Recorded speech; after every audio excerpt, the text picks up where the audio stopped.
Welcome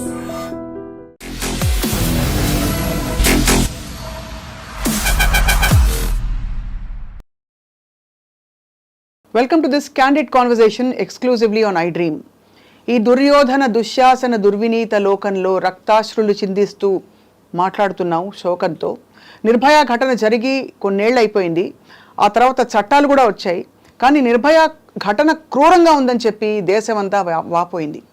ఇవాల్టి రోజున కదులుతున్న బస్సులో ఒక యువతి నిర్మల్ నుంచి ప్రకాశం వెళ్తున్న తరుణంలో అర్ధరాత్రి పూట ఆమె నోట్లో గుడ్డలు కుక్కేసి డ్రైవర్కి సపోర్ట్గా ఉండే సెకండ్ డ్రైవర్ ఎవరైతే ఉంటాడో నీచంగా అఘాయిత్యం చేసి ఆమె శీలాన్ని పూర్తిగా దోచుకున్న పరిస్థితి చూసాం మనం.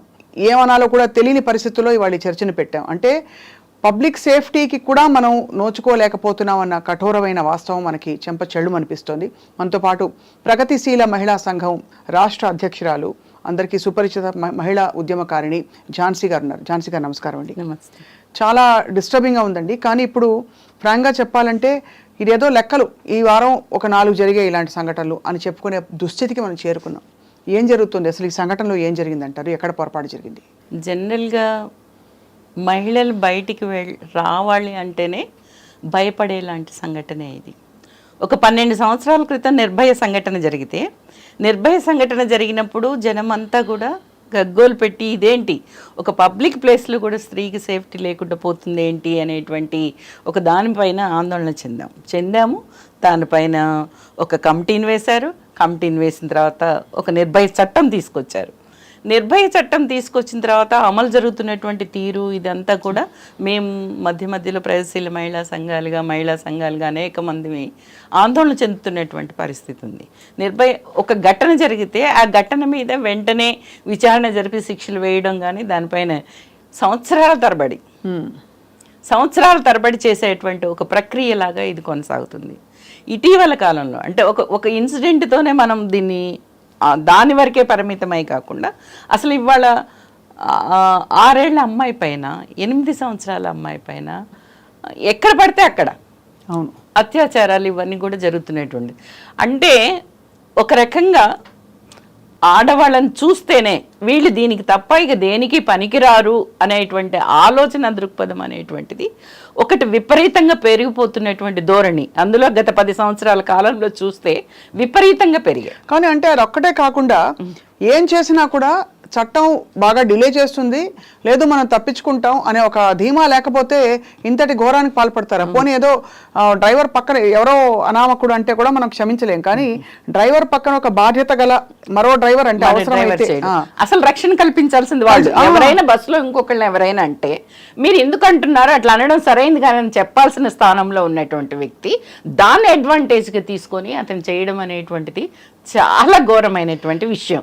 ముందు ఇలాంటి వాళ్ళని సెలెక్ట్ చేసుకోవటం కూడా, ఇప్పుడు డ్రైవర్లుగా ఉన్నారు చాలా దూర ప్రాంతం, ఇప్పుడు నిర్మల్ నుంచి ప్రకాశం అంటే కనీసం ఒక 12 గంటల సమయం అయినా పడుతుంది.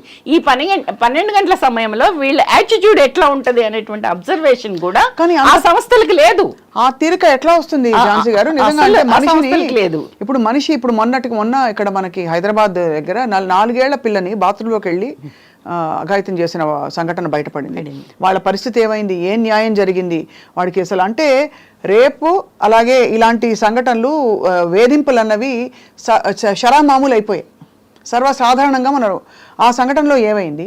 ఇప్పుడు నిన్న జరిగిన ఈ సంఘటన, వాడిని ఇలా చేసాం అలా చేసాం, అతన్ని పట్టుకుని ఈ శిక్ష పడుతుంది అని ఇలా ప్రూవ్ అయింది అని ఒక సీరియస్నెస్ లేదు వాతావరణం. అయితే వీటికి భౌతిక పునాదిని కూడా మనం చూడాలి. రాజకీయమైనటువంటి పరిస్థితులు, ఆర్థిక పరిస్థితులు, సామాజిక పరిస్థితులు. ఇప్పుడు మన నిర్భయ ఘటనలో చూస్తే అందులో ఆ ఘటనలో ఉన్న వాళ్ళంతా కూడా అట్టడుగు వర్గాల నుంచి వచ్చినటువంటి వాళ్ళు మనకు కనిపిస్తారు. మళ్ళీ మన దగ్గర దిశ ఎన్కౌంటర్ జరిగింది. ఆ ఎన్కౌంటర్ అప్పుడు కూడా మేము మహిళా సంఘాలుగా అనేక విషయాలను బయటికి తీసుకొచ్చాం. అసలు ఎవరు మీరు తెలియకుండా వాటిని బయటికి రాకుండా కూడా ఎన్కౌంటర్స్ చేసేటువంటి స్థితి ఏంటి అనే ప్రశ్నను కూడా తీసుకొచ్చాం. తర్వాత మీరు ఎన్కౌంటర్స్తో లేకపోతే ఇట్లా చేయడం వల్ల మీరు ఆపగలుగుతారా అత్యాచారాలని? అట్లా ఆపారా? ఏం చేశారు అనేటువంటి ప్రశ్నలను కూడా మేము లేవనెత్తాం. అవును, లేవనెత్తి అడుగుతున్నటువంటి నేపథ్యంలో ఇవాళ మీరు చూడండి, బిల్కిస్ బాను కేసులో ఏం జరిగింది? అదే కదా, ఒక స్త్రీ నా మీద అత్యాచారం జరిగింది అని న్యాయం కోసం ఎంత సుదీర్ఘకాలం పోరాటం చేసింది. సుదీర్ఘకాలం పోరాటం చేసిన తర్వాత అనేక మందిని ఆమెను అత్యాచారం చేసి, సామూహిక అత్యాచారం చేసి అనేక మందిని హత్య చేసిన వాళ్ళని మొన్న ఏంటి వాళ్ళని విడుదల చేశారు. అది క్షమాభిక్ష. ఎవరికి క్షమాభిక్ష పెట్టాలి? క్షమాభిక్ష పెట్టడం అనేటువంటిదే కాదు, వాళ్ళని ఊరేగించారు. వెనకటి రోజుల్లో జైలుకి వెళ్ళొస్తే స్వతంత్ర సమరయోధుల్ని ఇలాంటి వాళ్ళని ఊరేగించేవాళ్ళు, సన్మానాలు చేసేవాళ్ళు. కానీ వీళ్ళకి చేశారు సన్మానాలు. అంటే ఏ ఆలోచన దృక్పథాన్ని ప్రజల్లోకి మనం పంపిస్తున్నాం అనేటువంటి విషయం కూడా, ఇది కూడా ప్రధానమైనటువంటి. ఇంకో విషయం ఏంటంటే అసలు స్త్రీని గౌరవించాలి అనే దృక్పథం లేకుండా పోయింది. ఫస్ట్ గతంలో అనేక సంఘటనలు, ఎప్పుడు అనాది నుంచి ఒక ఆదిమ సమాజంలో స్త్రీ ఆధిపత్యం ఉన్నప్పుడు ఏమో కానీ అప్పటి నుంచి ఇప్పటి వరకు కూడా స్త్రీలని ఒక మనిషిగా అంటే ఆలోచన అనేటువంటిదే సమాజంలో లేకుండా పోయిన స్థితి నుంచి గత 50 సంవత్సరాలుగా అనేక ఉద్యమాల ఫలితంగా స్త్రీని కొట్టడం నేరం, కుటుంబ హింస చేయడం నేరం, లైంగిక వేధింపులు చేయడం నేరం, ఇలాంటి అనేక చట్టాలు భారతదేశానికి స్వతంత్రం వచ్చిన 77 సంవత్సరాల్లో అనేక చట్టాలని రాజ్యాంగబద్ధంగా తీసుకొచ్చాం. వాటిని అమలు చేసినటువంటి తీరు, చట్టాలు అమలు చేయడమనే కాదు, ప్రజల ఆలోచన దృక్పథాన్ని కూడా మార్చాలి.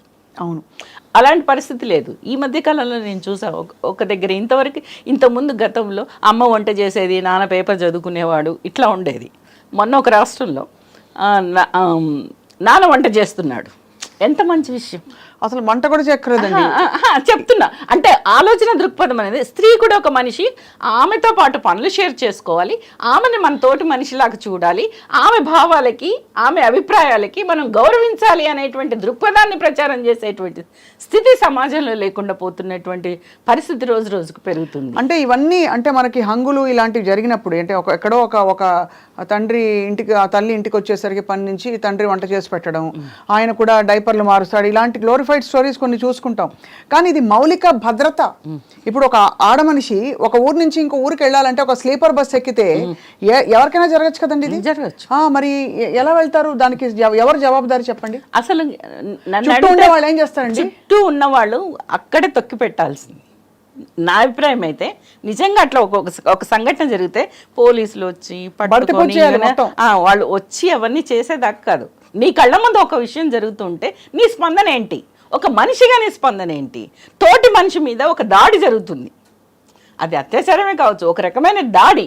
ఆ దాడిని వ్యతిరేకిస్తూ మాట్లాడలేనటువంటి మనుషులు తయారవుతా ఉన్నారు ఇవాళ. అలాంటి స్థితి నుంచి బయటికి రావాల్సినటువంటి అవసరం ఉంది.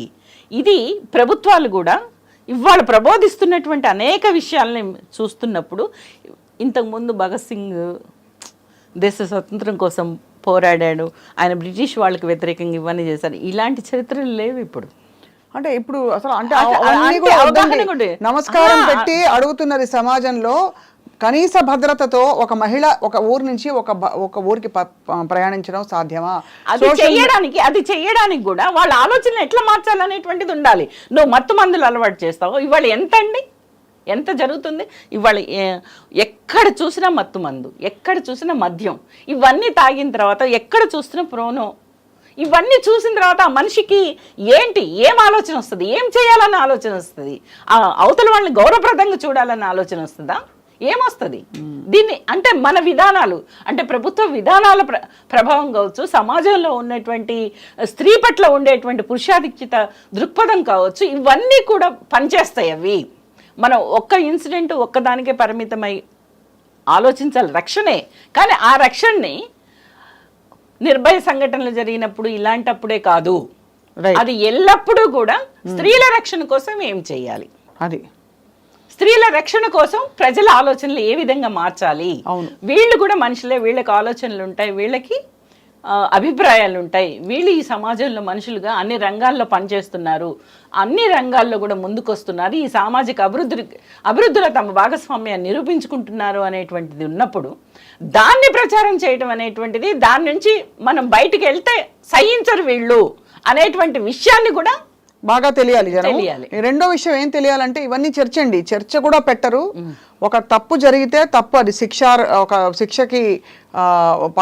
పడవలసిన ఒక తప్పు, ఒక ఘోరం, ఒక నేరం అని తెలిసి వాళ్ళకి ఖచ్చితంగా తక్షణం స్పందన వస్తుంది చుట్టుపక్కల నుంచి అనే ఒక మెసేజ్ మాత్రం వెళ్ళాలి. అది వెళ్ళట్లేదు. నిజంగా ఎంత ఘోరం అండి. ఒక మహిళ అక్కడి నుంచి బయలుదేరి ఇక్కడ దిగేసరికి ఇంతటి దారుణం జరిగిపోయింది. తన మనసులో తన మెదడులో అయిన గాయం తను ఎంతమంది వచ్చి ఓదార్పు చేసినా కూడా ఇది ఎప్పటికి మారుతుందండి? మానడం కష్టము. అందులో మేము మహిళా సంఘాలుగా ఇవి విపరీతంగా కొనసాగుతున్నాయి. అత్యాచారాలు చిన్నపిల్లల నుంచి పెద్దల వరకు ఇవన్నీ విపరీతంగా కొనసాగుతున్నటువంటి నేపథ్యంలో ప్రభుత్వాల వైఫల్యంతో పాటు సామాజిక బాధ్యత, ప్రతి మనిషికి కూడా ఒక సామాజిక బాధ్యత అంటూ ఉంటుంది. ఈ సామాజిక బాధ్యతని అలవర్చుకోవాల్సినటువంటి అవసరం ఉంది. ఈ సామాజిక బాధ్యతతో చూడాల్సినటువంటి అవసరం ఉంది. ఆ సామాజిక బాధ్యతతోనే ఇట్లాంటి సంఘటనలప్పుడు స్పందించాల్సినటువంటి అవసరం ఉంది. స్త్రీలు అట్లా గురైనటువంటి స్త్రీలను కూడా హక్కును చేర్చుకొని వాళ్ళని అభివృద్ధి పరిచే వైపు, వాళ్ళు నిలదొక్కుని నిలబడే వైపు, వాళ్ళు కూడా ఈ సమాజంలో వాళ్ళ జీవితాన్ని కొనసాగించేలాగా చూడాల్సినటువంటి బాధ్యత ప్రభుత్వాలది, ప్రజలది. ఇప్పుడు ఈ జరిగిన సంఘటనలో ఝాన్సీ గారు తక్షణం ఏమి జరిగి ఉండవలసింది, ఇప్పుడు తర్వాత చట్టపరంగా ఏం జరగాలని మీరు కోరుకుంటున్నారు? తక్షణం అసలు అయితే ఆ ప్రజలు స్పందించి తొక్కి పెట్టాల్సింది వాడిని అక్కడే, నా అభిప్రాయం అయితే. ఎందుకు కళ్ళ ఎదుట ఒకటి జరుగుతుంటే అంత నిరాసక్తిగా, లేకపోతే అది మనకు సంబంధం లేని విషయం. ఇవాళ అమ్మాయి మన బిడ్డ కాకపోవచ్చు, లేకపోతే మన చెల్లి కాకపోవచ్చు, రేపు మన బిడ్డ మన చెల్లి మనం లేకుండా ప్రయాణం చేస్తుంది కదా. అంతే కదా. మరి అలాంటి స్థితిలో అట్లా వదిలిపెట్టి ఉండాల్సినటువంటి ఒక మానసిక దౌర్బల్యం ఎందుకు మనం పెంచుకుంటున్నాము అనేటువంటిది కూడా మనుషుల్లో రావాల్సినటువంటి అవసరం ఉంది.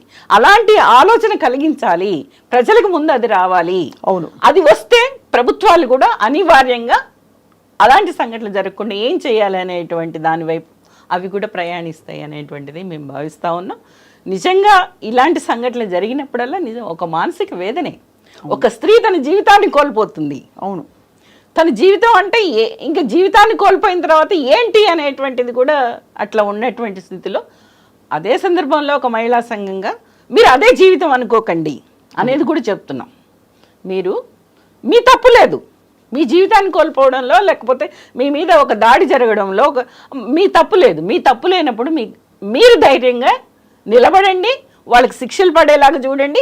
ప్రభుత్వం వెంటనే, పోలీసులు వెంటనే ఎఫ్ఐఆర్ నమోదు చేసి, మీకు నిజంగా చూస్తే దిశ అప్పుడు పోయి తల్లిదండ్రులు చెప్తే వెంటనే ఎఫ్ఐఆర్ కూడా నమోదు చేయనటువంటి పరిస్థితి ముందు కనపడింది.